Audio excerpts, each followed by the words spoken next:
नाज़रीन अस्सलाम वालेकुम, आप देख रहे हैं 4 टीवी दोपहर खबरनामा। आइए सबसे पहले देखेंगे सुर्खियां।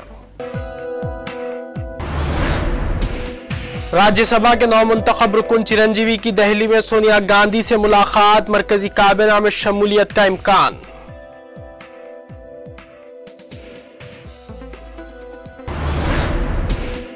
चीफ मिनिस्टर किरण कुमार रेड्डी के खिलाफ सीनियर कायदीन के बयानात पर वजीर इत्तलात DK अरुणा का सख्त एतराज, इस्तीफे का मुतालबा किया मुस्तरद।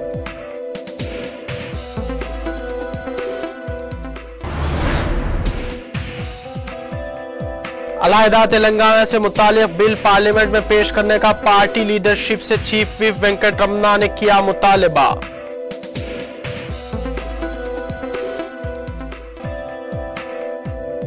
उड़ीसा में BJD के रुकन असेंबली का मावोइस्टों ने अगवा कर लिया, रिहाई के लिए हुकूमत सरगर्म, चीफ मिनिस्टर ने हंगामी इजलास तलब किया।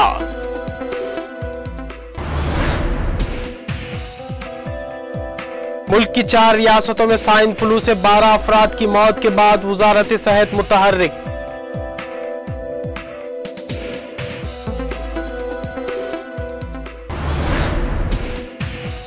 अमेरिका ने फलस्तीन के लिए महदूद इमदाद की मंजूरी दे दी। बशार अल असद के खिलाफ मुजाहरा करने वाले 62 अफराद की ताज़ा वाक़यात में मौत, यूरोपीय यूनियन ने शाम के सदर और अहले खाना पर लगाई पाबंदी। और कराची एयरपोर्ट पर पाकिस्तान के शोहरत याफ्ता ऑलराउंडर शाहिद आफरीदी ने अपने एक मदाह की पिटाई कर दी।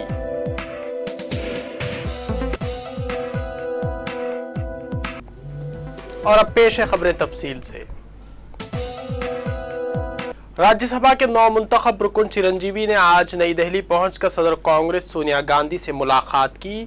उनकी इस मुलाकात के बाद चिरंजीवी की मरकजी काबीना में शमूलियत के अंदेशे जाहिर किए जा रहे हैं। सदर कांग्रेस से मुलाकात के बाद मीडिया से बातचीत करते हुए चिरंजीवी ने कहा कि पार्टी हाईकमान उनके लिए जो भी फैसला करेगी वो उसे कबूल करेंगे। चिरंजीवी ने एक सवाल के जवाब में बताया कि उन्होंने ऐसा कोई मुतालिबा या ख्वाहिश पार्टी के सामने नहीं रखी है कि उन्हें मरकजी काबीना में शामिल किया जाए। प्रजा राज्यम से कांग्रेस में शामिल होने वाले चिरंजीवी ने कहा कि कांग्रेस पार्टी में एक दूसरे के खिलाफ बयानबाजी कोई नई बात नहीं है। उन्होंने चीफ मिनिस्टर किरण कुमार रेड्डी की सताइश की। यह पूछे जाने पर कि ज़िमनी इंतखाबात में शिकस्त के बाद चीफ मिनिस्टर से इस्तीफा का मुतालबा किया जा रहा है, तो चिरंजीवी ने कहा कि ये ठीक नहीं है। जिम्मेदारी पार्टी के हर कारकुन और लीडर पर आयद होती है, सिर्फ चीफ मिनिस्टर पर नहीं। విధంగా కొన్ని కార్యక్రమాలు తీసుకోవాలని మాత్రం సూచించడం జరిగింది। దానికి నా వంతు సహాయ సహకారాలు ఉంటాయని చెప్పడం జరిగింది। सर एक सवाल हिंदी में लेंगे। మీకు సోనియా గాంధీ రాజ్యసభ స్థానం కల్పించారు, కేంద్ర కేబినెట్ లో కూడా అవకాశం ఉంటుందనేటువంటి వార్తల్ని దానిపై మీరేమైనా చర్చ? దానికి వారు ఎలా నిర్ణయిస్తారనేది వారు, దాన్ని ప్రత్యేకించి నేను అడగటం అంటూ జరగదు। ఇదే కదా ఇప్పుడు। उधर रियासती वजीर DK अरुणा ने कांग्रेस पार्टी के सीनियर कायदीन की जानिब से चीफ मिनिस्टर के खिलाफ दिए गए बयानात पर शदीद एतराज़ करते हुए पार्टी कायदीन को मशवरा दिया है कि वो इस तरह के गैर जिम्मेदाराना बयानात ना दें। CLP में मीडिया से बातचीत करते हुए वजीर इत्तलात ने कहा कि चंद कायदीन गैर जिम्मेदाराना बयानात देते हुए पार्टी को कमज़ोर करने की कोशिश कर रहे हैं। उन्होंने कहा कि एक दूसरे के खिलाफ बयान से पार्टी के कारकुनों में एतमाद कम हो जाएगा। DK अरुणा ने कहा कि अवाम ने पार्टी पर जो एतमाद करते हुए इख्तिदार का मौका दिया है, उसका फ़ायदा उठाते हुए सीनियर कायदीन को चाहिए कि वो पार्टी को मजबूत करें। वज़ीर इत्तलात ने कहा कि ज़िमनी इंतखाबात में शिकस्त के लिए चीफ मिनिस्टर को जिम्मेदार करार देना दुरुस्त नहीं है। उन्होंने कहा कि तेलंगाना मसले पर कांग्रेस हाईकमान संजीदगी से गौर कर रही है। इस मसले को बुनियाद बनाकर जिस तरह के बयानात दिए जा रहे हैं वो दुरुस्त नहीं है। అందరము కలిసి కృషి చేస్తే బాగుంటుందని చెప్పి నేను సందర్భంగా భావిస్తూ మన పెద్దలను కూడా కోరుకుంటూ కాంగ్రెస్ పార్టీని 2 సంవత్సరాలు మనం 2014 ఎన్నికలకు పోతా ఉన్నాం। అంతలోపల మనం ఏ విధంగా చేసుకుంటే బాగుంటుందనే విషయాన్ని అందరం కూర్చొని మాట్లాడుకొని పార్టీని రోడ్డు మీద వేయకుండా మనం అందరం కూడా పటిష్టంగా పనిచేయాల్సినటువంటి అవసరం ఉందని చెప్పి సందర్భంగా తెలియజేస్తాం। హోరాహోరీ పత్రికల్లో రోజు వచ్చినాయి, పేర్లు పెట్టదలుచుకోలేదు, పేర్లు చెప్పదలుచుకోలేదు।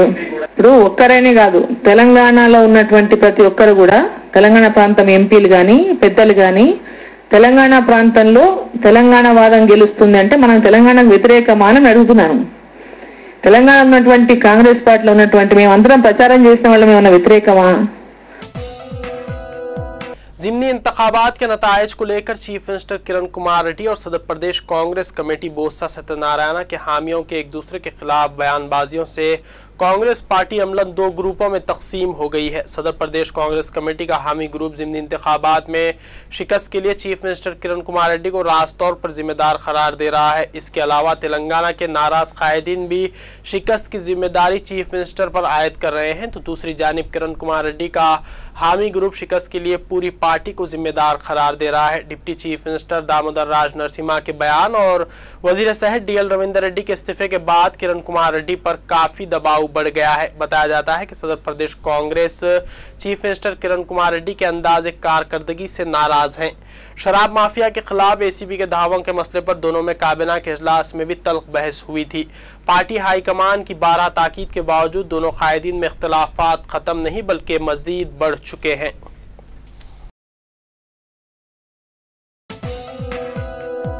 गवर्नमेंट चीफ विप जी वेंकट रमना रेड्डी ने पार्टी की लीडरशिप से ख्वाहिश की है कि वो अलहदा तेलंगाना से मुतालिक बिल पार्लियामेंट में पेश करे।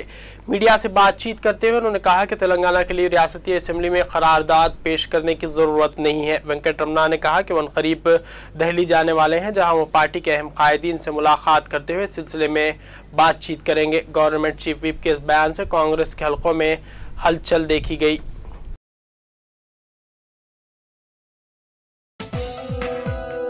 उड़ीसा में माओइस्टों ने बीजू जनता दल के एक रुकन असेंबली का अगवा कर लिया है, जिसके बाद रियासत भर में सनसनी फैल गई है। माओइस्टों ने जुमे की शब बीजेडी के एमएलए जिना हिकाका का उस वक्त अगवा कर लिया जब वो रात देर गए अपने मकान वापस हो रहे थे। माओइस्टों ने रुकन असेंबली के ड्राइवर और उनके माउन को छोड़ दिया। रुकन असेंबली की रिहाई के लिए उड़ीसा की हुकूमत सरगर्म हो चुकी है। चीफ मिनिस्टर नवीन पटनायक ने आला अहदेदारों का एक हंगामी इजलास तलब किया, जिसके बाद उन्होंने रुकन असेंबली की रिहाई के लिए माओइस्टों से बातचीत का पेशकश किया है। बातचीत के लिए उड़ीसा हुकूमत ने 2 वज़रा को रवाना करने का फैसला भी किया है। 11 दिन कबल उड़ीसा में माओइस्टों ने 2 इटली के शहरियों का भी अगवा किया था, जिनकी रिहाई के लिए बातचीत की जा रही है। रुकन असेंबली के अगवा की तमाम सियासी जमातों की जानिब से मजम्मत की गई। मरकजी हुकूमत ने भी इस वाक़े पर शदीद अफसोस का इजहार किया है। मुल्क की 4 मुख्तलिफ रियासतों में स्वाइन फ्लू के बायस 12 अफराद की हलाकत की इत्तलात है। वज़ारत सेहत के हुकाम ने जुमे को बताया कि मार्च के आगाज से अब तक 129 अफराद इस मर्ज में मुब्तला हो चुके हैं, जिनमें से बेशतर हॉस्पिटलों में जेर इलाज है। रियासत महाराष्ट्र में 6 जबकि राजस्थान में 5 अफराद की मौत हो चुकी है। वज़ारत सेहत इस मर्ज की रोकथाम के लिए इक़दाम कर रही है। यूरोपीय यूनियन ने शाम के सदर बशार उल असद की अहलिया और दीगर अहल खाना पर पाबंदियों को मंजूरी दे दी है। 23 मार्च को ब्रिसलेस में यूरोपीय वज़राए खारजा के इजलास में शाम के बाद दीगर अहदेदारों के असासे मुंजमिद करने और उनके यूरोपीय यूनियन के मुमालिक के सफ़र पर पाबंदी आयद करने का भी फैसला किया गया। इसके अलावा यूरोपीय कंपनियों पर शाम के 2 इदारों के साथ कारोबारी रवाबित रखने पर भी पाबंदी आयद कर दी गई है। उधर शाम में हज़ारों अफराद ने नमाज जुमा के बाद सदर बशार उल असद की हुकूमत के खिलाफ एहतजाजी मुजाहरे किए, जबकि मुल्क के मुख्तलिफ इलाकों में सरकारी फौज ने बागियों के ठिकानों पर गोलाबारी की है और उनके दरमियान झड़पों और तशद्दुद के कार्रवाइयों में 62 अफराद हलाक हो गए हैं। अमेरिका के सदर बाराक ओबामा और वजीर आजम पाकिस्तान यूसुफ रजा गिलानी की मुलाकात 27 मार्च को जनूबी कोरिया के दारुल हुकूमत सियोल में होगी।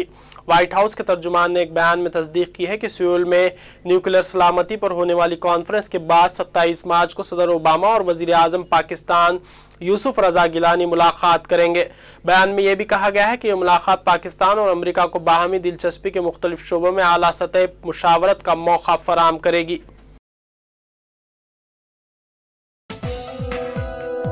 फ़लस्तीन के लिए अमेरिका ने महदूद इमदाद की मंजूरी दे दी है। इस इमदाद को गुज़िश्ता बरस मौसम गर्मा में रोक दिया गया था। इस अमरीकी इमदाद की बदौलत फ़लस्तीन की बहरान का शिकार मैशियत को सहारा मिलेगा।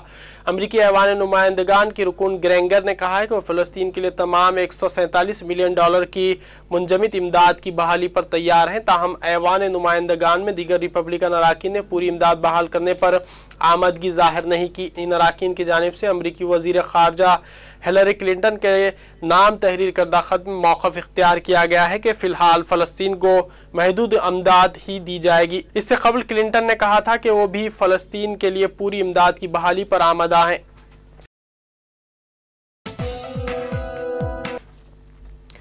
अमेरिका में गैर कानूनी तारिकीन वतन की तादाद 1,15,00,000 हो गई है। ये तादाद होमलैंड सिक्योरिटी की एक रिपोर्ट में बताई गई। रिपोर्ट के मुताबिक कानूनी दस्तावेजात के बगैर अमेरिका में मुकीम अफराद में सबसे ज्यादा तादाद मैक्सिकन बाशिंदों की है।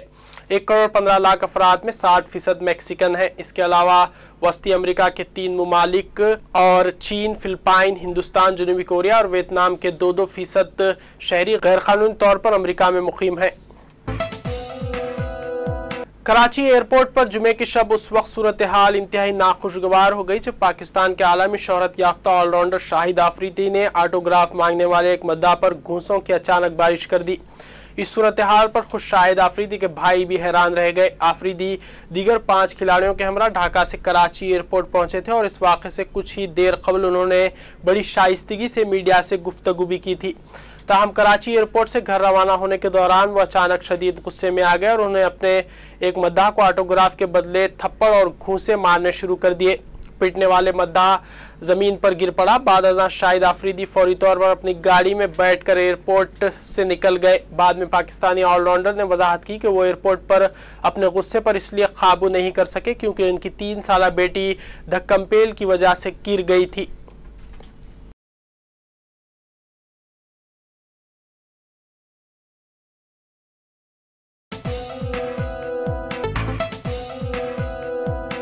आइए देखते हैं आखिर में सुर्खियां एक बार फिर।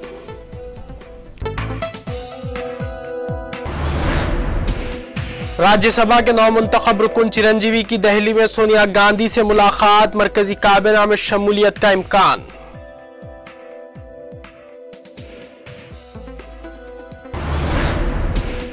चीफ मिनिस्टर किरण कुमार रेड्डी के खिलाफ सीनियर कायदीन के बयानात पर वजीर इत्तलात DK अरुणा का सख्त एतराज, इस्तीफे का मुतालबा किया मुस्तरद।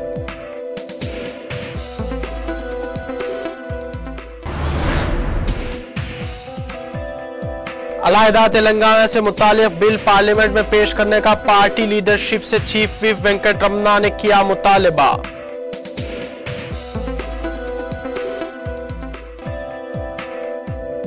उड़ीसा में BJD के रुकने असेंबली का मावोइस्टों ने अगवा कर लिया। रिहाई के लिए हुकूमत सरगर्म, चीफ मिनिस्टर ने हंगामी इजलास तलब किया।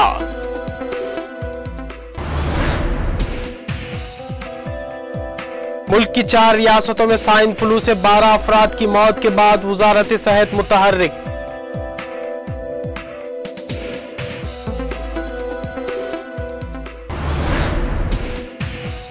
अमेरिका ने फलस्तीन के लिए महदूद इमदाद की मंजूरी दे दी।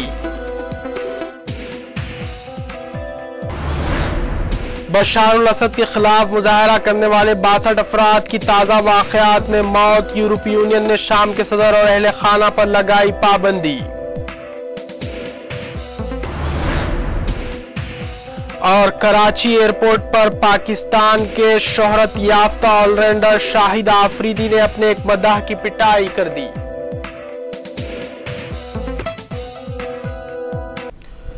यह था 4TV दोपहर खबरनामा। अब दीजिए इजाजत। खुदा हाफिज।